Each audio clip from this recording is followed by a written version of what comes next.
Yeah.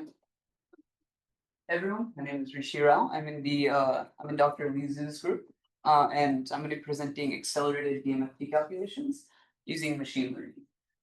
So, what we're interested in is correlated systems. So currently, DFT describes weakly correlated systems and basically uncorrelated systems quite well. But when electron-electron interactions are quite strong, then we need more advanced treatments for these types of systems. So examples of correlated systems are transition metal oxides, the lanthanides. So for example, heavy fermion systems like cerium and ytterbium, things like that. Those will tend to have strong electron-electron correlations, which require beyond DFT methods to treat. And these methods are very computationally expensive and they take a long time to converge. So we want to see if we can accelerate that process. So the approach that we are using to treat these correlated systems is dynamical mean field theory.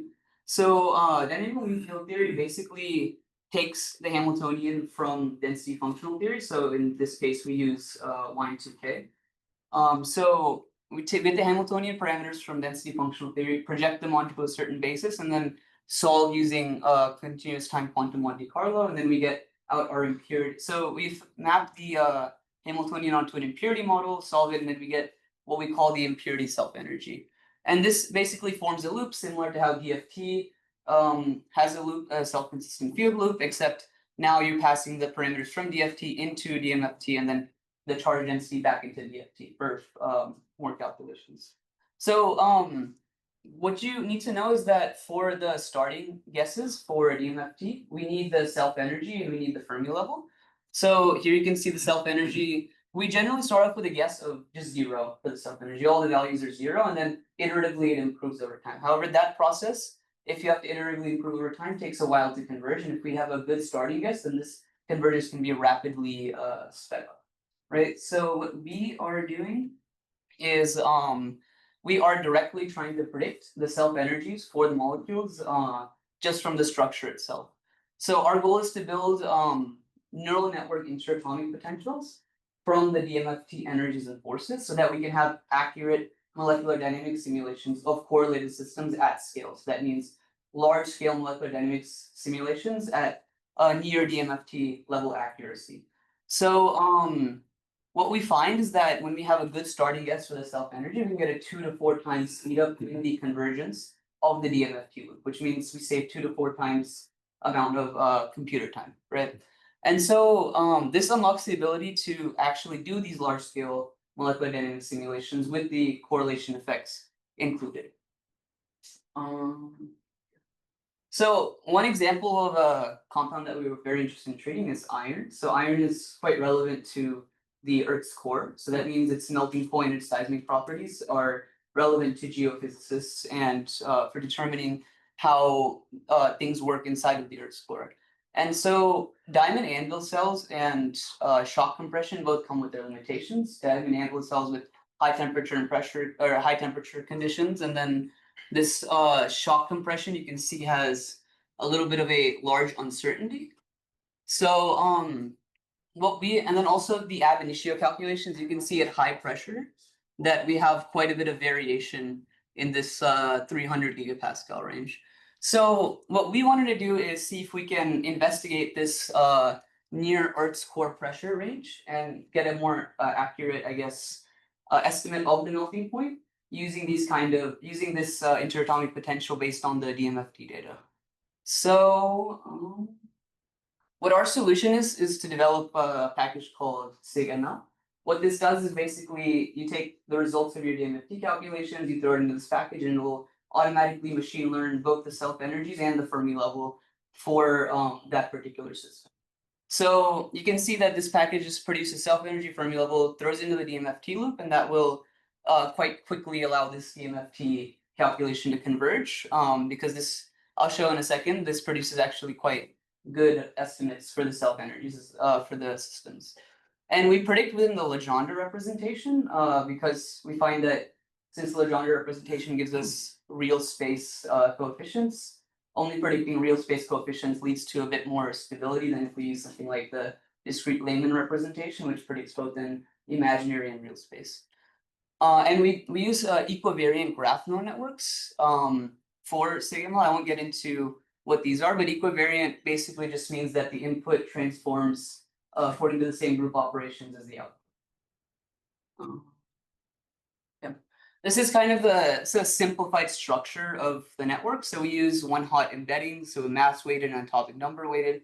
One hot embedding, which means we have 119 long vector with the element, that atom having, for example, for iron 55.845 or something at the position for iron in the periodic table. And so we pass these into these interaction blocks.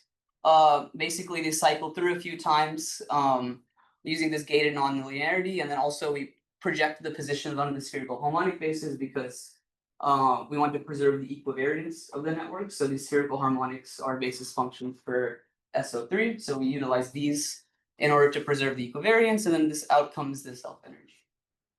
And so we take an ensemble approach where we subtract off the self-energy at infinity, and then we predict the self-energy infinity, the self-energy corrected, or with the infinite contribution subtracted off, and then also the Fermi level. And for the self-energy itself, we predict for each orbital, we have separate channels in the network, and then these are all recombined along with the self-energy at infinity, and these are all fed back into DMFT. So this is what we found for the convergence speedup. So we tested 3 different systems, 2 transition metal oxides, and then just iron itself. We can see that the just addition of the oxide makes the convergence a little bit more difficult. This is probably due to the increased complexity of having multiple species in the same structure. Whereas for the iron, you can see that it's very close to convergence, even just within the first couple of steps. Whereas without any prediction of the self-energies, you can see that the convergence is much higher for all of these. So the blue line here is the convergence. So this is the target convergence. The blue line is with the predicted self-energy put into the DMFT loop. And then red would be with just a 0 prediction for the self-energy. When you do these calculations, do you include spin? No, we don't. Because nickel oxide, I think, is probably an antiferromagnetic. Yeah. So we haven't treated the magnetic state yet, so we don't include spin. That is something we can do in the future. However, for right now, we wanted to focus on the paramagnetic state. So we wanted to deal with near the Earth's core pressure. Sure. I mean, in any case, there's no magnetism. Yeah. So high temperature conditions. There's no magnetic order. Yeah. So for low temperature, you would have to take into account the spin, but at such a high temperature, I think we're choosing to treat it as paramagnetic for now. But that is something we want to do in the future. That's fair. Yes. So for iron, this is some of the predictions for the self-energy, and then it's kind of difficult to see, but if you look closely, you can see there's a black line behind these lines. So they sit pretty much on top of the true DMFT self-energy. This is just 4 random examples from our testing set, 4 different structures, and just the dx squared orbital self-energy for these 4 different structures. And you can see for iron that we get very, very accurate predictions for the self-energy. And this produces a very nice guess for the DMFT loop to begin its solving. And so what we did with this model that we created is we generated about 500 points to train the SIGML model, and then we rapidly generated another 500 data points in order to enhance our interatomic potential. And we find that we get about 75 millielectron volts so far, and we're obviously generating more and more points as I speak. But right now we have about a 75 millielectron volt energy error and about 160 millielectron volts per angstrom for the force. And so using this interatomic potential, we have conducted some large-scale FE simulations, some 2-phase coexistence simulations in order to estimate the melting point at near the Earth's core pressure. So this is a video of one of the simulations. You can see that this is the liquid phase, this is the solid phase.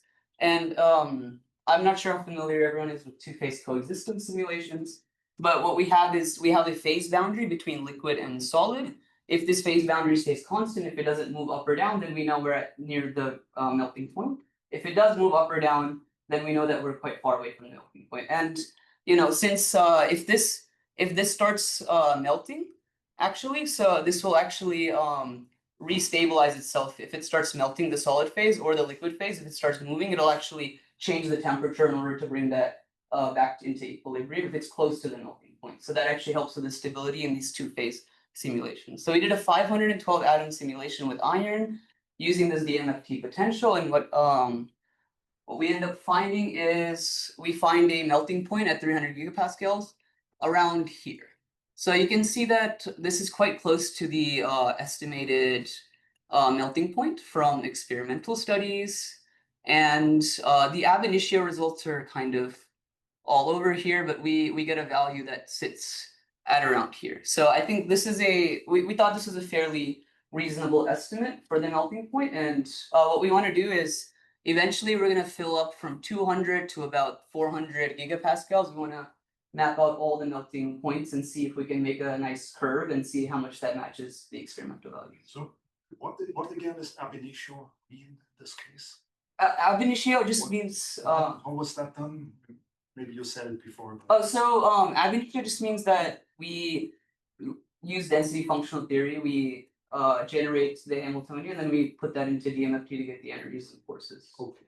Yeah, without using. So it's not 100% ab initio, because we are using an empirical U parameter from previous studies. So it's not 100% ab initio. However, you can calculate that U parameter using linear response theory or constraints. There's two ab initios, right? There's one says 12, the other one says 13.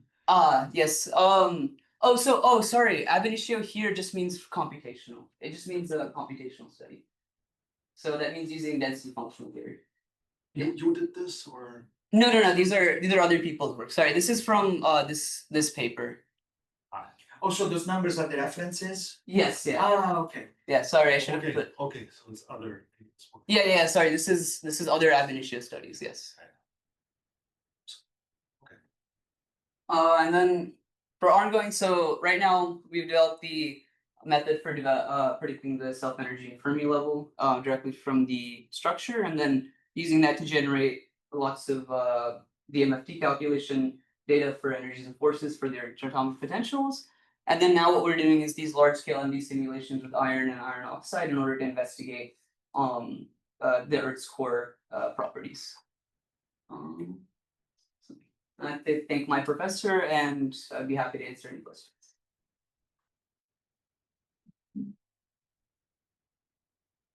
Any question? Yes. Go ahead. I don't want to take away from others. Maybe. Yeah. Okay. Two questions. The first one, is equivariance really important given that you have a solid kind of a simulation cell that is completely filled by atoms? So I wonder, is it important? It's not like a molecule that's freely rotating in space. And the other question is about N representability. How do you impose N representability of your Green's functions? Okay, I'll manage the first question. For equivariant neutrons, even